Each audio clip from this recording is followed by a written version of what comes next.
Hello and welcome to the Spiritual Leadership Podcast. My name is Alana Kaivalya and it is my great pleasure to be here with you.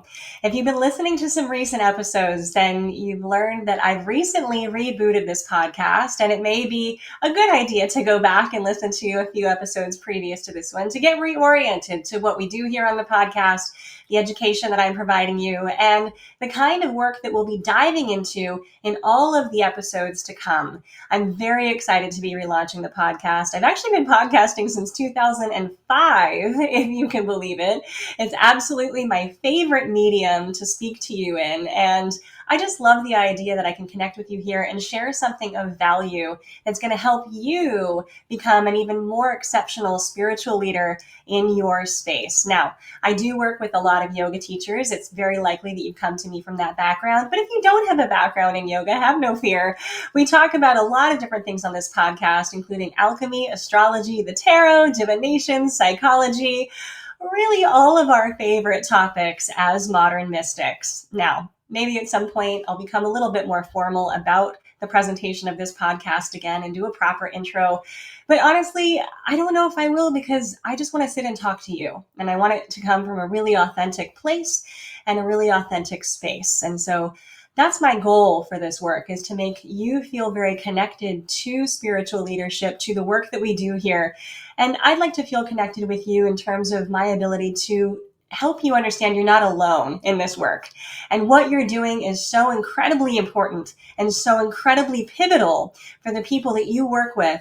And I'm here to support you and help you with that. And one of the ways that I do that is by providing as much higher education for yoga and spirituality as possible. Now, I do that through my website, alanak.com, which you're welcome to check out. There's lots of great resources on there for you, as well as through my community, which I provide at campus.alanak.com. So there's a lot of discussion happening there. My goal is to support you and to provide you with everything you need to step into your role as a spiritual leader, which for me really starts as a yoga teacher. That's where I came to this work. But I realized very quickly that the work of yoga isn't quite enough, which is why today on this episode of the podcast, I want to talk to you a little bit about astrology. So I'm going to give you just a mini baby astrology 101 and orient you to the three most important elements of an astrological chart. Now, the reason why I fold astrology in to the work of spiritual leadership is because mystics of all time throughout history have had an astrology to present to their clients and the people that they work with. And the reason is astrology is psychology. Astrology quite literally lets us peek under the hood of the psyche and map the psyche so that we understand the patterns, habits, and tendencies of the person that we're working with, or even of ourselves. It gives us a leg up on knowing our own life's purpose, what direction we're meant to go in, and also how to manifest our greatest potential. Now, these aren't all lofty woo-woo terms. This is real. Each of us as individuals here on this planet have a purpose. We have a meaning. We have something that we're meant to do, things we're meant to learn. And if we are out of alignment with that, we suffer. We feel out of sync. We feel disconnected. And that sense of being disconnected and out of sync leads to other things like apathy, boredom, potentially depression, anxiety. So any tools that we need to utilize as spiritual leaders and modern mystics to bring people back to their center, back into alignment with their highest purpose and who they are, is incredibly valuable. Yoga can be one tool, but I promise you that astrology is a very effective other tool for doing this as well. It gives us a really broad range, a big landscape to work with. We can see the whole person. We can have a conversation with them about how they may be emphasizing a high side of their astrological chart, or how they may be falling into a low side of their astrological chart. Now, a natal chart is fixed at the moment of your first breath when you come into this life, but it is not fixed in that it takes away your free will. A natal chart shows us what our tendencies are, what our habits might be, what we might lean toward or lean away from. And our free will is how we actually manifest that. we can actually choose to lean into the low side or to emphasize the high side.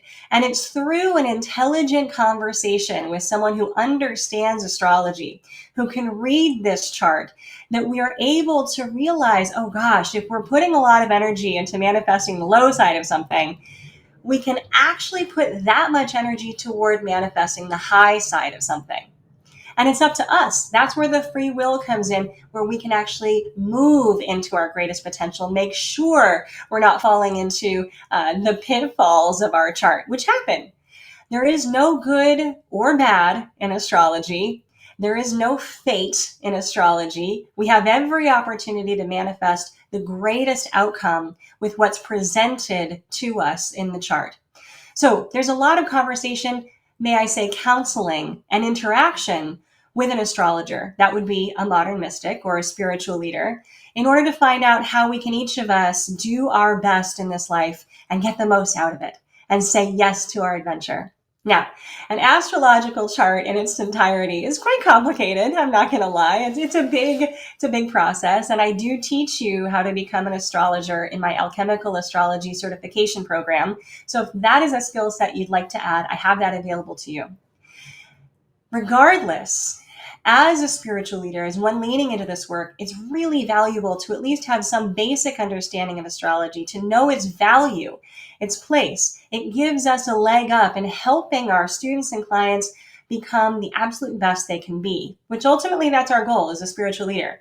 We want to guide people into their best and truest selves. We want to help them overcome the challenges to transformation and show up fully in their lives. Astrology is a great way for us to do that. So when we look at a person's astrological chart, it can be very complicated. There's a lot there. Truly, we are all a very complicated mix of all 12 signs. So for those who want to deep dive in more astrology, I have that available to you. But today I want to cover the big three. So the three most important things to know in your astrological chart are your sun sign, your moon sign, and your rising sign or your ascendant. Okay, so these are the three pieces that are most important in anyone's chart. Now, if you didn't listen to the last episode, this is a good opportunity for me to point you to the last episode where I covered the basic anatomy of the psyche. And I talked about the three parts of the psyche, which are your conscious mind, your unconscious mind, and your supraconscious mind. Now, the makeup of those, the shape that those take for you as an individual, is all right here in these big three elements of astrology. Your sun sign is the part of you that you likely already know, right? Everybody knows when you're asked, what's your sign? You have a response. It's based on the date of your birth. Maybe you're a Taurus, maybe you're a Cancer, maybe you're a Leo, maybe you're a Sagittarius, and you'll happily give that answer. So everybody's familiar with their sun sign. However, people really don't understand both the significance as well as the insignificance of the sun sign. The sun sign is not all of who you are. It's one small piece of who you are. Depending on your chart, it may not even be the biggest slice of who you are. You may not manifest your sun sign all that much.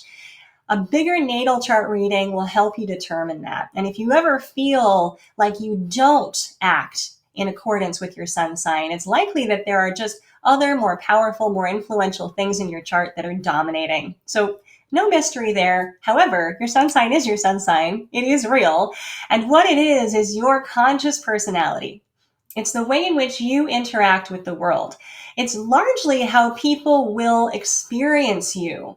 So it's the mask that you put on. People who know you really, really well, your closest friends, your family, they'll know that there is more to you than your sun sign. But people that you show up for in terms of just basic everyday to day, your acquaintances, people who don't know you all that well, they're likely going to get an experience that is quite in alignment with whatever qualities your sun sign possesses. So for example, if your sun sign is a Leo, many people will say that you are the center of attention, the comedian. You're always there to make people laugh. You're quite loyal in your relationships and your friendships. You love being in the spotlight. They'll just experience that to you because that's the mask you present to the world. That's your conscious personality. That's incredibly relevant to know because the way we interact with the world is a huge part of our existence and cannot be underestimated. So we'll want to know the highest and best ways to manifest our conscious personality, to move into the highest elements of that particular sign, so that we give people our best selves. So that when we're interacting with others in the world, that we're doing so in a way that uplifts them, that makes them leave our presence and think, man, I can't wait to be back with that person again. So that's our sun sign. It's our conscious personality, the mask we present to the world. It's our conscious mind. The ascendant or rising sign, both of those terms are used for this particular element of our astrological chart, ascendant or rising sign. Both are correct, both are fine. So your ascendant or your rising sign is going to tell you what you aspire or rise to be. Oftentimes, this is how we think of ourselves, right? Like it or not, we tend to think of ourselves in the best terms possible. And we tend to think of ourselves in terms of what we're capable of or what we want to be or what we want to manifest. That's going to be your rising sign. So the people who are closest to you might see this or witness this or know this part of you, but it's definitely who you're striving to be on the inside. It's what inspires you. It's what calls to you. When I talked about the superconscious mind in the last podcast, in terms of the anatomy of the psyche, this is the way that we feel most connected to the universe or to something bigger than us. This is how we get our inspiration, or it actually determines what inspires us. We might be inspired by poetry. We might be inspired by art. We might be inspired by nature. Some of that is going to be encoded in whatever your rising sign might be. So to understand what your rising sign is to understand what you most aspire to be and what you'd like to rise into. And if that's blocked in any way and you're feeling suppressed or depressed, you can imagine how that would throw you off your center and make you feel very much out of alignment with who you truly are on the inside at your core. All of us needs to have communication with all of the parts of our psyche, all of the parts of ourselves. And if we understand and know our rising sign, we understand where to get that inspiration, how to be inspired, what to be inspired by, as well as the activities or things we can do in this life to more closely connect to what makes us feel connected to something greater or bigger than us. This is a huge element of yoga and spiritual practice, is this feeling of connection, this feeling of inspiration, this feeling of being in sync with all that is. And it's hidden right there in your rising sign. And knowing that gives you good direction on how to help manifest that for yourself and remain connected in your life. So you can clearly see how important it is to know your rising sign or your ascendant. The third part of the big three of your astrological chart, the most important elements, again, there's a ton of elements. Don't let me diminish this for you. There's a ton of complicated elements in your natal chart, but if we had to be really selective, these big three are the most important. And the third element is your moon sign. The moon sign is your unconscious mind. And again, in my last podcast, I talked about the importance of the unconscious and how it is the harbinger of all of your triggers as well as your emotions. Your moon sign gives you information on how you emote when you are triggered.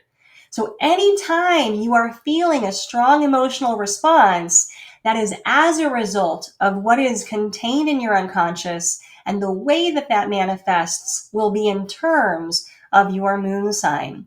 So your moon sign will determine that when you're triggered, perhaps that's when you feel the need to push the eject button, remove yourself from the situation, and go think about it for a little bit. Now, if your partner or significant other or family member doesn't know that that's how you emote, they might feel abandoned by that behavior. When in fact, this is actually the most optimized behavior for you to process your emotions and figure them out.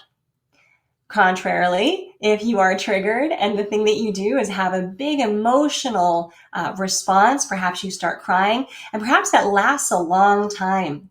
Maybe for some people, that will make them feel uncomfortable. Why is this person still having this emotional response? Why are they dragging it out? Why are they holding a grudge? But if they understand that it's actually determined by your moon sign, and this is the most appropriate emotional response for you to be able to process what's happening to you, then it can be more tolerable and they can have more compassion for you. It's my true and sincere belief that in any kind of intimate relationship, whether it be a partnership, a loving relationship, a family relationship, a business relationship, anything where you go beyond just the basics and you have a level of intimacy where you really know somebody, the most important thing you can know about them is their moon sign. Because nothing like intimate relationship is going to trigger you.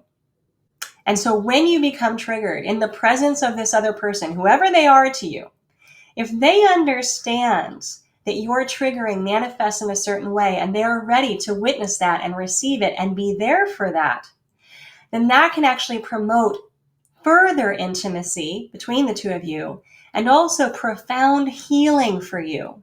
Because when what comes up with the trigger is from the unconscious, if you have the space, the safe space to be able to look at it and process it, well then, that complex can be turned into gold and it can be the source of your greatest strength. So the moon sign is unbelievably important for a relationship. Understanding how you emote and process things is unbelievably relevant for you, especially as a spiritual practitioner. So we have the conscious mind, the superconscious mind, the unconscious with our sun sign, our rising sign, and our moon sign. These are the most important and biggest ways in which we interact with the world, participate in life, say yes to our own adventure. These are the most important things that you can know about yourself, but also about the clients and students that you work with. Understanding what the signs of each of these mean, how they manifest, if this person is leaning into the high side or falling into the low side is unbelievably relevant and important for your ability to lead them spiritually into the greatest purpose of their lives. We want to help our people and ourselves manifest their fullest and greatest potential. And the astrological chart is a roadmap to doing just that. So I hope that you'll dive more deeply into the work and study of astrology.